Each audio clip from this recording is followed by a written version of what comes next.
Cha helloបងអូនគឺថ្ងៃនេះដែរយើងមកធ្វើប្រហិតឆឹងអញ្ចឹងយើងមកមើលពីរបៀបធ្វើណាអ្នកគ្នាចា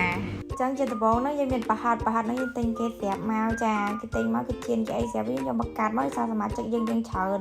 ចឹងទៅកាត់ទៅវាបានច្រើនតាមហ្នឹងអញ្ចឹងសមាជិកយើងនេះគឺថាមានការជួបជុំគ្នាចាបងប្អូនឥឡូវយើងមកមើលរបៀបធ្វើនេះមានឆ្នាំខ្ទះឈៀវឈៀវឈៀវឈ្ងុយអត់ចាតំបើគាត់ដូចរ៉ាដល់ហើយឥឡូវនេះយើងដាក់ទឹកម្ទេសមក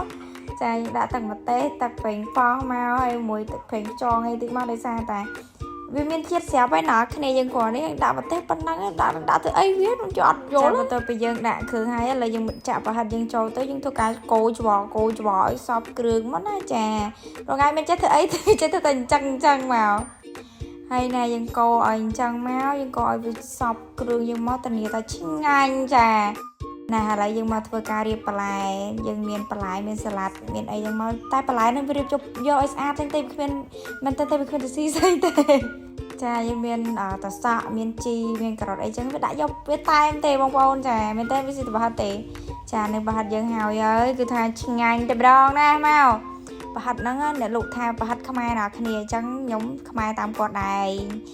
ចាគឺថាតំណងសាហាវហើយចរិតរបស់ខ្ញុំហ្នឹងគឺថាធ្វើខ្លួនឯងទៅសារខ្លួនឯងហ្នឹងហើយធម្មតាយើងត្រូវចេះគ្រប់គ្រងខ្លួនឯងណា